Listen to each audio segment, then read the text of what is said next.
Hello, everyone. It's July the 6th. I hope everyone had a happy 4th of July.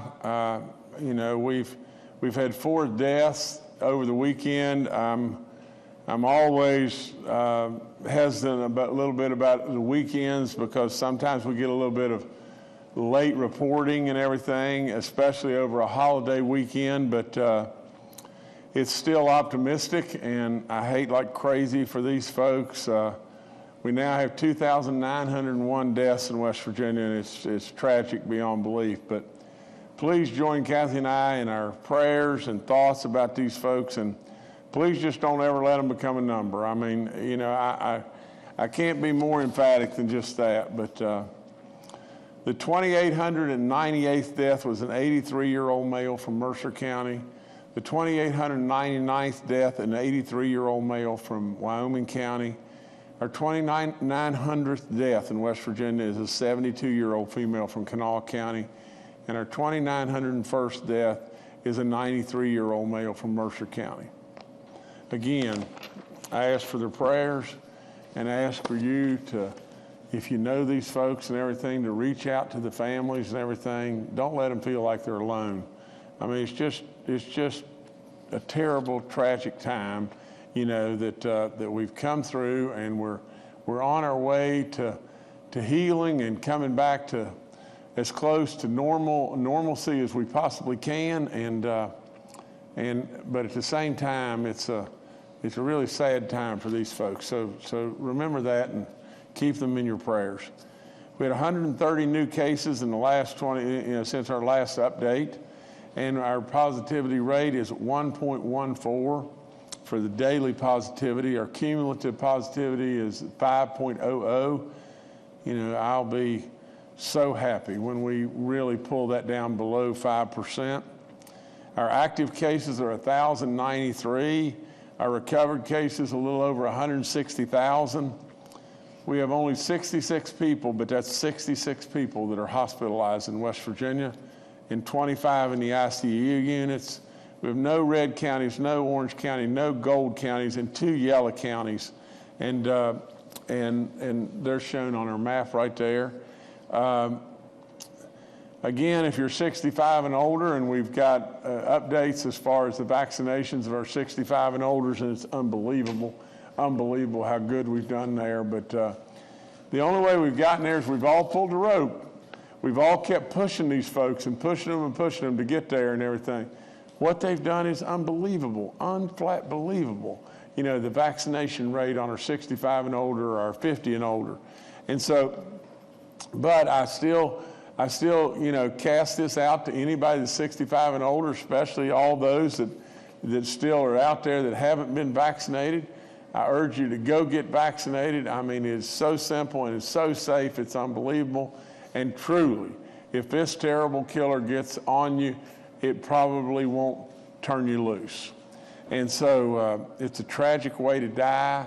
You can't breathe, and it's just really, really, really tough. If you have any symptom at all, please go get a test. The faster we know, if you happen to be positive and everything, the faster we can get rid of this thing. The antibodies are there for you, and the antibodies will get rid of it. The vaccine eligibility, 12 and above, I tell you over and over that it is extremely important that you get your second shot if you're Pfizer or Moderna, and the effectiveness of these vaccines is off the chart good. It is unbelievable how good they are, and how really few side effects that there is, and it's just amazing how it is truly a blessing from God that we've been delivered this vaccine. Again, I need help with the young people.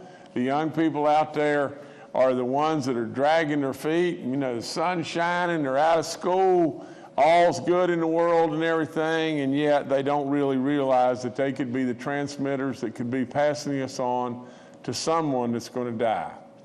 And so, absolutely, those folks that are 12 to 35 years of age, I need the parents and the grandparents and everything to push them and urge them to go get vaccinated. And as far as our sweepstakes, to do it for Baby Dog Sweepstakes, Baby Dog has gotten to be awfully popular, and she's a face that makes people smile. And on top of all that and everything, she loves everybody. I don't know how it could be any better than that right there, you know. And that right there is telling us all, you know, and gives us a feeling of warmth and everything in lots of ways and everything. So our third lottery drawing is going to be held tomorrow on Wednesday, July the 7th.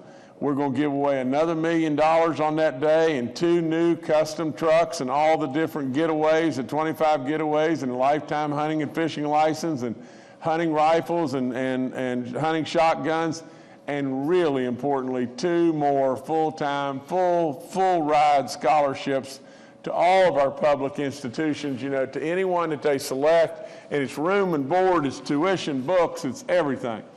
And so what a deal, you know, that would change the lives of a couple young people, and that'd be wonderful.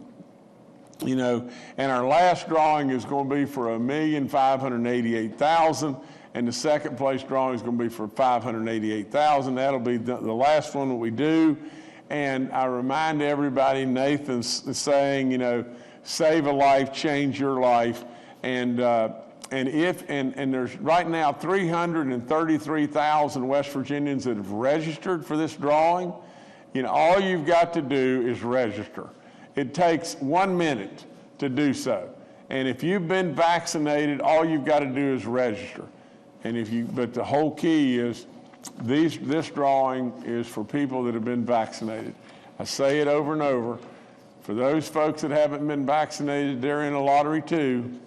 I just read 4 names right here just a second ago and everything of folks that we've lost. They're in a lottery on whose name's going to be called, because those people that haven't been vaccinated, over 99% of the new cases of COVID or the new variant of Delta, over 99% of those people that have COVID or get COVID or get the Delta variant, over 99% of those are folks that haven't been vaccinated. It's absolutely, there's no sense in the world to not getting vaccinated.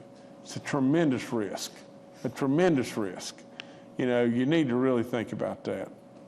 You know, we now stand, let me get all this straight.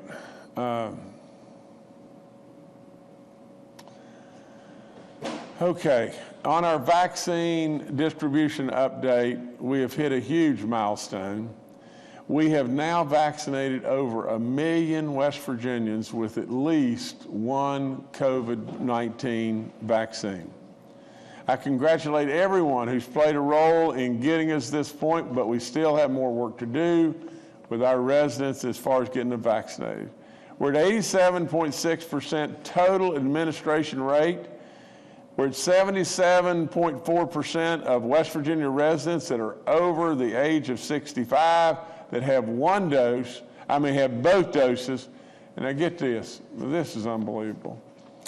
We're at 87.3% of all West Virginia residents that are 65 and above, 87.3%, and we are now going to change our goal again. You know, there's a thing, you know, in athletics, you continue to raise your bar. Well, we hoped like crazy we could get to 70% of our 65 and older. Then all of a sudden we thought, well, 75 is attainable, and then 80, and then 85. 85 was even attainable. Unbelievable. Nobody could even think that could be possible. And now we're at 87.6%, we're at 87.3%. And we're going to raise this goal for 65-year-olds, for 65 and older. We're going to raise our goal to 90%. 90% of our 65 year of age and older. And we're going to also raise our goal on those folks that are 50 and older to 85%. It's just unbelievable. It's totally unbelievable. We're at 79.4% of the 50 and olders right now. You remember way back when We said we were hopeful to get to 65% of our 12 and older.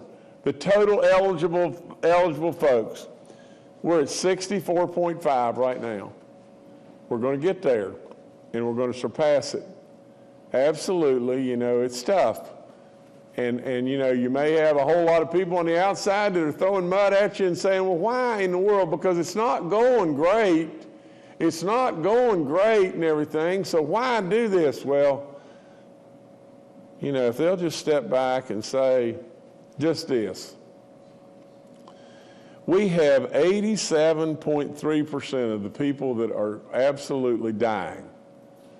65 and older, 87.3% of those folks. For the people that are dying, we have 79.4% of the 50 and olders. Now, you know what I'd say? I'd say West Virginia, the third highest state in the country as far as elderly, and West Virginia with the most chronic illnesses, and West Virginia with no ocean around it to protect it, and West Virginia with a death toll compared to our neighbors that is really outstanding. West Virginia, the most vulnerable state in the country, absolutely has come up with numbers that are unbelievable. 65 and older, 87.3% today. 50 and older, 79.4%. It didn't take a rocket scientist to figure out really and truly at the end of the day who was dying. It was the people that were 50 and older, the people that were 65 and older. That's the people that were dying. Now, I wish like crazy we could get more 12 to 35-year-olds there, sure, and we're trying. But really and truly, if you'd have told me West Virginia is going to have 87.3% of the 65-year-olds and older and 79.4% of the 50 and older, and absolutely lead the nation in the vaccine rollout, lead the nation in what we did in getting our nursing homes, you know, vaccinated first, and lead the nation over and over and over, you know what I would say to you? I would say, kiss my butt. Anybody that would sit and think in any way that West Virginia is having trouble now getting 12 to 35-year-olds there. Well, first of all, for the most part, those people aren't at danger like the fact that our older people have been. You know, West Virginia, you've done a whale of a job. And it's not me, it's not all these medical experts and everything, it's all of us together pulling the rope. You've done a whale of a job, West Virginia, and you just be proud of yourself. People want to beat you down all the time, but don't drop your head. You be proud of yourself, West Virginia. You are the diamond in the rough that everybody missed, and everybody's getting to know that now. Be proud of your pond. Be that frog that's proud of your pond. You know, from the standpoint of our manufacturing or business and church outreach and everything, we ask anyone to call us. We'll come vaccinate your folks, vaccinate your employees, your congregation. You know, all the stuff on our vaccine info line is up. You know, all of our free testing you know about. We continue to thank Walgreens and Fruith for all that they've done and everything, and take advantage of that free testing. We have 5 outbreaks in our long-term care facilities. We want that to be 0. We have 0 in our churches. We have 2 inmates that now have COVID, and we have 6 staff cases and everything. And I mean, it's outstanding all across the board. Just keep doing that great work, West Virginia.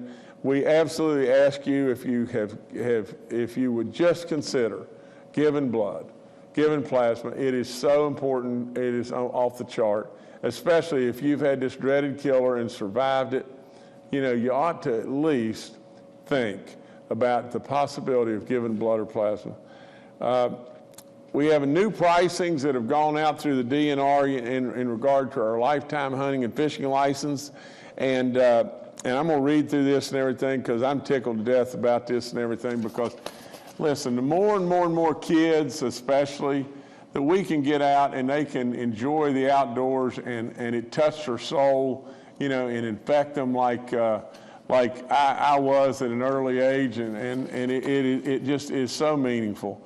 And so let me just tell you that this program was made possible by a bill that was passed by the 2021 legislature, and I absolutely thank them so much. I signed the bill very proudly, and this program provides for just this: 60% off a lifetime license purchased before the child's first birthday. 45% off the license purchased before the child's 5th birthday. 25% off for any child that's purchased before their 10th birthday, and 10% off up to the 15th birthday. The regular price is $805, and before the first birthday it's $322, and then it goes $442, and then $603, and then $724. It's a great, great bargain. It will spark a lifetime love of the outdoors and create so many memories and everything. Our kids have so many pressures today. You know, I'm a coach, and I'm with the kids, and I see so many pressures and everything. But I'm going to tell you this. You talk about doing something for a child that absolutely will help that child in so many ways as they go forward in life. Get them out in the woods and get them to our streams and let them enjoy something that is so special it's off the chart. You know, I say it all the time. Fortunately, through my life, I've had enough monies and everything, and I could have done a lot of things. I could have gone to Argentina and trout fished, and I could have gone to wherever on a big hunting trip, all across the world. I didn't go. And the reason I didn't go, I never left this country to do that. And the reason I didn't go is not because it wasn't great, and I don't begrudge people that do that and everything, but there is nothing better than here. There's just plain nothing better. You know, and from time to time I'd go to Wyoming trout fishing, but beyond that, that's about all I've ever done. It's just here. But if you stomp up and down a few of these mountains, and you know, wade and go up and down a few of these streams and slip on a rock and fall in from time to time and everything, it is unbelievable. It's just truly spectacular what this state's all about. So take me up on that, please. You can't do anything for a kid any better than that in my book. Now, I have a tragedy to report and everything, you know, and this happened on Stonewall Jackson Lake and everything. We lost a beautiful 29-year-old girl, Sarah Hutchinson, and you know, she hit a wall, you know, while on her tube, I think that's what happened, and there was a couple other women that were injured, and they were flown to Ruby, and after suffering some serious injuries as well. You know, I ask, you know, I really thank God above that our DNR patrols were on the lake and were able to quickly respond to this scene, but when it really boils right down to it, if you go out on any lake and you see all the boats, you know, flying around and everything, you know, people on Sea-Doos or whatever it may be, you know, and you know, and there's people just out enjoying the day and having a lot of fun and everything, but at the same time, there's a lot of congestion and a lot of traffic, and so you just got to be really careful. You know, really watch what you're doing, you know, from the standpoint of you know, please don't be out driving a boat and be under the influence of alcohol or drugs, and you just got to be really careful. I mean, this is a terrible tragedy, and you got to remember always to wear your life vest and just watch what you're doing, because you know, it's not a place you can drop your guard and completely relax and everything. It's a place you can go have a lot of fun and everything, and enjoy the day and enjoy your family, enjoy all your friends and everything, but you just got to be careful. That's a terrible tragedy, terrible. You know, I've got an appointment to tell you about at the Human Rights Commission and everything, and this is a wonderful woman right here, but Tia Welch of Charleston, you know, we have appointed her as the executive director of the West Virginia Human Rights Commission, an agency under the West Virginia Health and Human Resources. But you know, this appointment takes place effective immediately, and this lady has done lots of stuff, and a lot of people know her and everything really well, and I know she'll do a fabulous job, and we congratulate her, and we're blessed to have her. That's all there is to it. But thank you so much. And Tia, I know you'll do fabulous. That's all there is to it. But anyway, thank you so much, all of you, and that's all I got. All right, thank you, Governor. Let's now go to Dr. Clay Marsh, our coronavirus czar. Well, good morning. Just to really reinforce a couple of things that the governor said, we are seeing the Delta variant of COVID-19 start to spread in some states in the U.S. The Delta variant is the most widely expressed in the state of Missouri, where they've seen about a 35% increase in hospitalizations in their state over the July 4th holiday weekend. And we're also seeing it in several other states. Now, in West Virginia, we have only 12 cases that we've been able to document so far. So we are not seeing explosive growth of this variant yet. But as we have seen throughout this pandemic, West Virginia is always a little bit slower to see some of the things that we see spreading from the rest of the world and from other states. And so we know that it's coming in West Virginia as well. And as the governor said, we are seeing around the country as well as around the world that people that are getting sick with any of the COVID-19 viral variants, but particularly the Delta variant, are the people that have not been fully vaccinated, either have not had any vaccines, which we see in Los Angeles, where in certain African-American communities with really low vaccination rates, there is a substantial increase in hospitalizations. And as we know, as the governor said, for West Virginia and our country, that not being vaccinated is very, very risky, not only for you getting sick, but also you transmitting the virus to other susceptible people. A recent study was out that said that people that had gotten sick with COVID-19, about a quarter of people from 18 to 35 had persistent symptoms weeks after recovering from the acute viral infection. People 35 to 50 had about a third of those people had symptoms persistent for several weeks after, and people over 50, almost half of them had persistent symptoms weeks after the acute viral illness. So we know that long COVID is also a risk. So it's really important, although we're really proud of the vaccine rates that we've seen in West Virginia among our older West Virginian residents and citizens, we need to make sure that we are also helping younger people understand that it's not just a benign illness. This Delta variant is much worse. And that we know that as many people around the world are not immunized effectively because they don't have access to the vaccines, that more variants will likely come. So the way that we protect ourselves and protect West Virginia is all of us being vaccinated, and we have vaccines.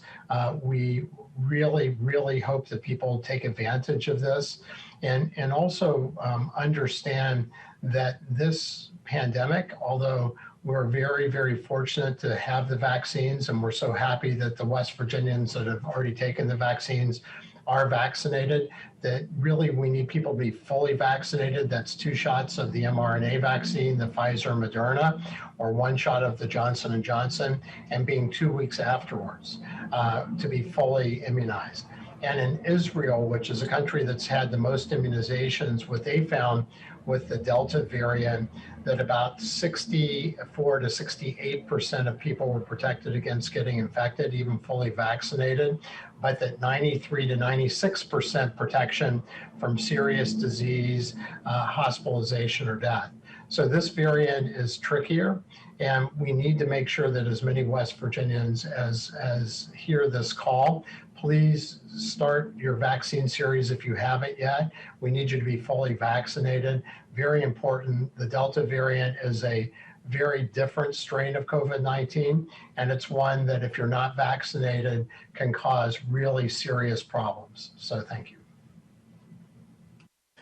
Thank you, Dr. Marsh. Dr. Ayn Amjad, Secretary Bill Crouch, and retired Major General Jim Hoyer are all joining us today and are available for questions. We'll now go to questions from members of the media. The first today from Mark Curtis with Nexstar Media. Good morning, everyone. Good morning, Governor. Actually, it's good afternoon. We're 12:03. Let's pursue this Delta variant a little bit more. We've had 12 cases now for a full week. We haven't seen any increase. Are you concerned that we may see a backlash like we're seeing in some other states, may see a spike? And what are we doing beyond just literally begging people to get vaccinated to try and stop the variants? And how are the people who have the variants now being treated, and how are they doing and responding to treatment? Well, Mark, I'll defer to Dr. Marsh on this in just one second, but Mark, just hear me out just 1 second on this. From the standpoint of this variant, I mean, I don't know how in the world we can make it any clearer. You've got Dr. Marsh who's telling people that this variant is more infectious, and it's more dangerous, and it's more deadly, and there's more side effects, and there's more and more and more. Now, Mark, just remember this, and please, everyone should never forget this. I'll never forget being on your show with Dr. Marsh and stepping out of the show, and we got news right then that we went from 2 cases to 4. And he looked right at me and he said, "Here it goes. It's going right now." And I thought, over 2 to 4? And what happened? It took off like wildfire. From the standpoint of we've only got 12 cases of the Delta variant in the state of West Virginia, I don't know. I don't know what'll happen, but I know what happened when we went from 2 to 4. Doesn't sound like much, Mark. It sounds like we haven't had any increase in Delta cases and everything, and so really and truly, we're okay. Don't buy into that. Dr. Marsh, take it from there, sir.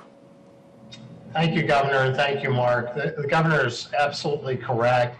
We know that the Delta variant is in West Virginia, and even though we haven't been able to document using our genetic sequencing more positive cases, we do know that this variant is very likely spreading in our state, like it is in every state.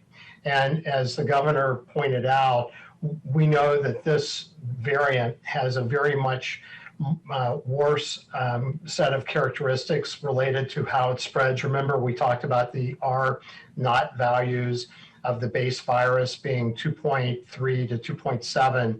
This variant is 5 to 8. And that means for every 1 person infected, they infect 5 to 8 more people. So although we haven't seen explosive growth in West Virginia yet, a DNA sequencing company nationally believes that about 40% of the new cases of COVID-19 are actually being caused by the Delta variant. And we know that it's just a matter of time until we'll see West Virginia go from being almost all the United Kingdom variant that we're seeing today to almost all the Delta variant that we will absolutely, I think without any question, see in the future. We know that this variant infects people and causes very severe disease, 2.6 times as likely to cause hospitalizations as the UK variant in unvaccinated people, and also more severe in partially vaccinated people. So this is absolutely the time to act right now instead of waiting till the whole house is on fire before we start to do the preventive work. So it's really important, Mark, as the Governor has said many times, and we have tried to also reinforce in that this virus is different. This virus is more deadly. It infects more rapidly. It infects younger people. It can cause younger people to get sicker. So it is the time right now for all West Virginians to get vaccinated. Thank you. All right, thank you, Mark. Next, we'll go to Charles Young with WV News. Hi, this is Charles Young with WV News. I just wanted to follow up on Mark's question and continue along the same vein. Dr. Marsh, could you weigh in on what this means for mask wearing? I've seen some conflicting information out there. Some places saying we should put the masks back on again. Others saying it's not necessary. Where do we stand in terms of masks? Governor, you're okay? No, please, go ahead. Oh, thank you. It's the CDC is still very solid in that in people that have been fully vaccinated and are 2 weeks after their last dose, then they should feel okay not wearing a mask. In people who have an immunocompromised state or who are concerned, who may be elderly, who may have additional risk factors, if they feel uncomfortable, particularly indoors or in crowds, then it's absolutely appropriate, even if they're fully vaccinated, that they should feel very comfortable to wear a mask. In younger West Virginians and younger citizens of our country below 12 years old who right now are not eligible for vaccination, the CDC is now starting to support this concept that wearing masks, particularly indoors, particularly in crowded areas indoors, is a reasonable thing to do because this variant is more infectious for younger people. And it's been shown now that people as young as 10 years old can spread this variant. And in a camp in Georgia, people 6 to 10 years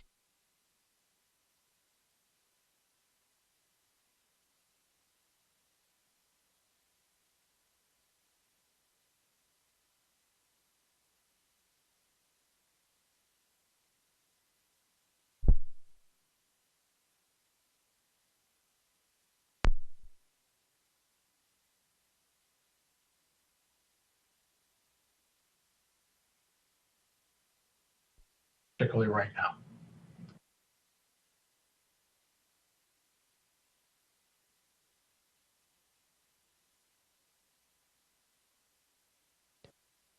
All right, thank you, Charles. We apologize for that brief technical delay. Next, we'll go to Taylor Stuck with the Huntington Herald-Dispatch. Hi, Governor. This is Taylor. Changing gears just slightly. On Friday, you appointed Chad Pennington to the Marshall Board of Governors, and I was wondering how it felt to be able to appoint someone like that to the board, and if you were considering any other appointees for that board right now. Thank you. Did Taylor say any other athletes? Is that? Just any other appointees. Oh, okay. Well, Taylor, just listen to this. And, you know, my chief of staff said just a minute ago, you know, well, why would you appoint Chad Pennington, or why did you select Chad Pennington? And he said, for God's sakes, he's Chad Pennington. You know, well, I mean, that's just how I feel. I mean, you know, Chad Pennington is a friend of mine, and I'm very proud to say that. He's an incredible still a very young man. His accomplishments are unbelievable. His love for Marshall University is off the chart. We've tried to get Chad Pennington many times, and very, very, very happy that he agreed. And I think he will absolutely knock it out of the park, you know, you know, from the standpoint of his new position. And I couldn't be happier. You can see that by the look on my face and the tone of my voice. I mean, what an incredible addition, you know, Chad Pennington to our Marshall family that he's always been, but now in a really influential role. And you know, I think we've got some you know, appointments, you know, where we're going to you know, where people are you know, are terming out but can be reappointed and everything. And we still got some additional work to do there. And as those come to me, you know, I'll take them into consideration, and we'll keep moving forward. I think Marshall University's got some great days ahead of them. They've got an incredible past, and I thank them for all that they gave me and my family. You know, Kathy and I are both graduates from Marshall, and I got my master's degree on top of that from Marshall, and so, and my daughter Jill, you know, attended Marshall, played basketball for him, and she's a doctor now. So we got a lot to be thankful for about Marshall University, and what an incredible school, and we're just really happy that Chad's there with us. All right, thank you, Taylor. Next to Bob Aaron with WCHS and Fox 11. I'm going to go back to the Delta variant for a second, and I'm not sure it was just me here or it may have been the whole system, but Dr. Marsh's answer to the last question, there was no audio for about the last minute or so on that, at least on my end here. We did pretty good over the Memorial Day weekend. Are you anticipating that this will create a surge situation for us after the 4th, because it's out there? We didn't seem to have that go on. And will the prevalence of these variants create a need for a booster shot for us somewhere down the road? Because I'm seeing like the Israeli study indicating that while it protects from serious illness and hospitalization, it doesn't seem to be as effective, the Pfizer vaccine, in preventing the spread of these variants. Bob, let's go back to Clay in just one second, but let me just say this, that I think I can touch on two of the points of your questions. From the standpoint of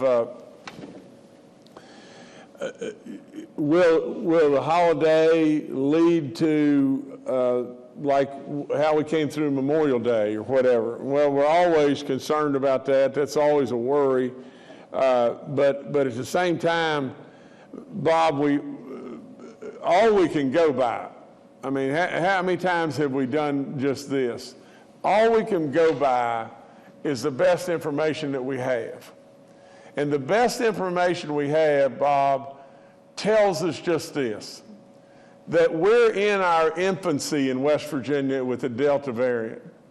The odds are astronomical that that variant is going to go substantially greater than it is today throughout all of our population that's unvaccinated. And from the standpoint of, and I'm going to deviate a little bit from your question and just say just this. Why don't we just have a question and answer session? And just answer me just this question. If you're out there in West Virginia and you're not vaccinated today, what's the downside? What is the downside?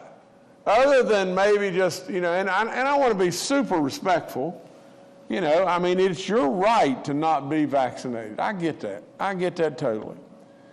And I get that some people are just afraid, or they misunderstand information, or whatever it may be. I get all that, and I am super respectful of all those that say, no, I'm not going to do it. But just answer me just these questions in the question and answer session. What's the downside? What's the risk of taking the vaccine? It's very, very, very minuscule. Do you not believe that if all West Virginians were vaccinated today, do you not believe that it would shut this terrible killer down completely? Do you not believe that less people would die? Just answer my questions.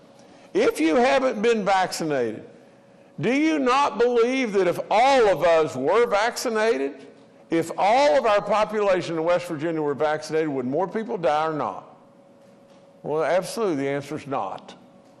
Without any question, less people would die. Now, do you not have a responsibility for that? That's another question. If you knew that you're not vaccinated, and all those that weren't vaccinated, if they were vaccinated, less people would die, do you not have a responsibility for those folks that are dying? And some of them, and one of them could be you. And the last thing is, do you not believe that if we had all of our population vaccinated, we wouldn't even be talking about the Delta variant?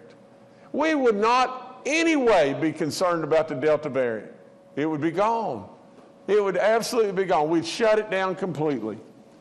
Do you not believe that's a fact? And so when it really boils right down to it, that's the question and answer session we ought to be posing all the time. All the time. And it ought to always start with just this. If all of us were vaccinated, do you not believe less people would die? And if you're not vaccinated, you're part of the problem rather than part of the solution. You know, that's all there is to it. If we had you vaccinated, less people would die. That's all there is to it.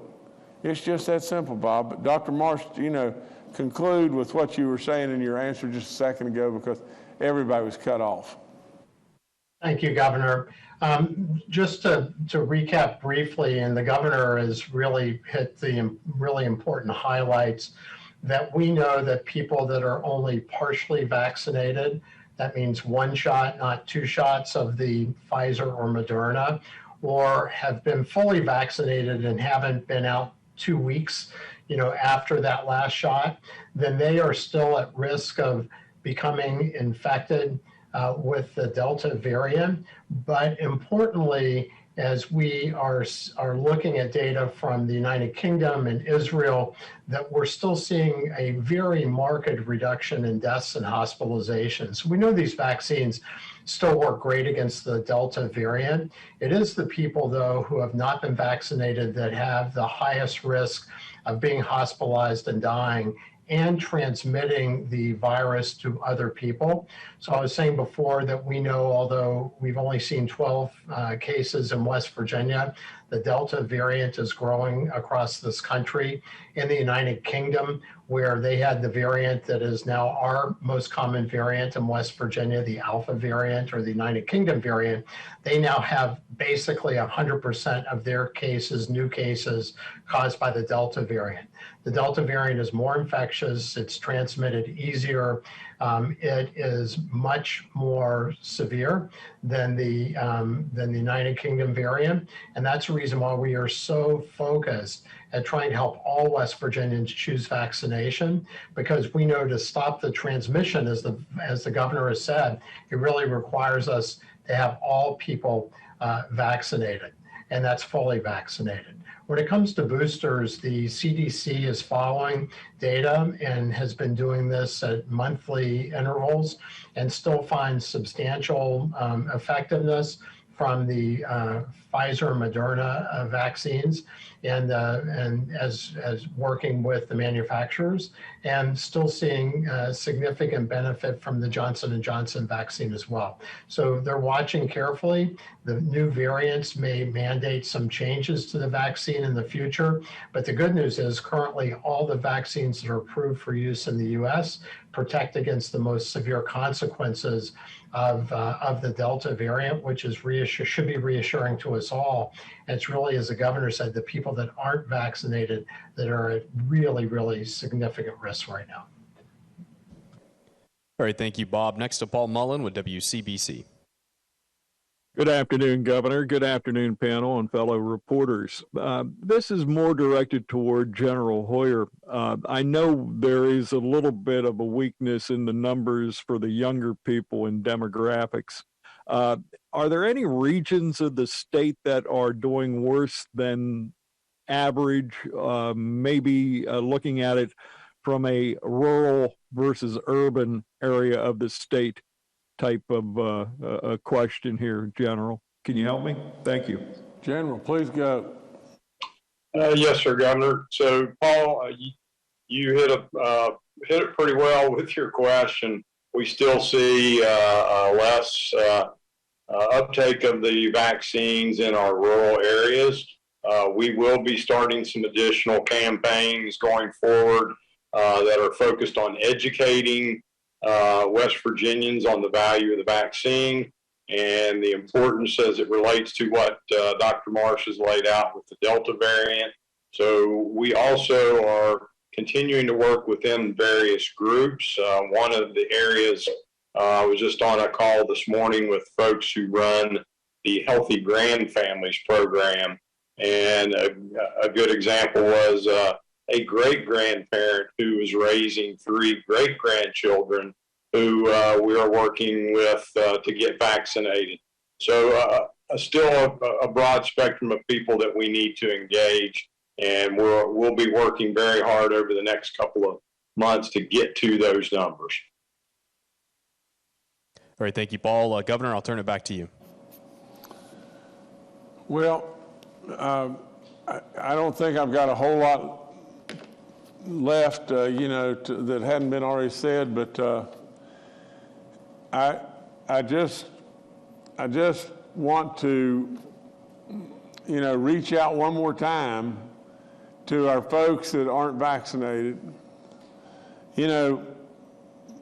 All of us really hated the mask, did we not? And one way to assure that we'll never see those masks again, ever, is if we were all vaccinated. One way to assure without any question that we'd have less people die over and over, and that amount of body bags that is going to add up and everything, if we don't get vaccinated, it will add up to be really significant. One is terribly significant, but a pile that's higher and higher and higher is really sad. And it's sad because it's driven by the fact that we have folks that are out there, or kids that are out there, that are transmitting this virus around and around and around, and people are dying. So please take heed and listen to our, pleads, to some way, somehow think really, really hard. And we're terribly respectful of your rights and your opinions and everything. And I get it wholeheartedly.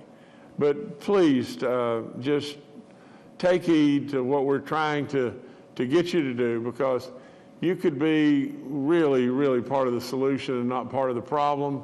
And I don't mean that in a harsh way, but if we ever have to end up putting our masks back on, it will be simply because we didn't get our people vaccinated like they should be. If we ever have an absolute panic again, it will be because we didn't get vaccinated. Now, with all that being said, I'd again plead with you to some way, somehow, really help us to help people get vaccinated. Whether it be the kids or whether it be our old folks that just haven't done it quite yet, no matter whom it may be, I ask you over and over to please try to help us. You'll be in a drawing for a lot of wonderful prizes, yay. But more importantly than anything, you'll be absolutely part of the solution, and that's what we got to have. Now, the last thing I'd say, and I'd hate to end on something that's not very positive. In fact, this is terribly negative. People ask me, an ABC reporter the other day asked me, he said, well, what's it going to take? What's it going to take for these people that are just dug in and saying, I'm not going to take that vaccine? What's it going to take? And you know what it's going to take? And then you'll come running. Then you'll come running to take that vaccine. What it's going to take is a whole bunch of people to die. If they start dying and they start dying really fast, you'll come running, won't you?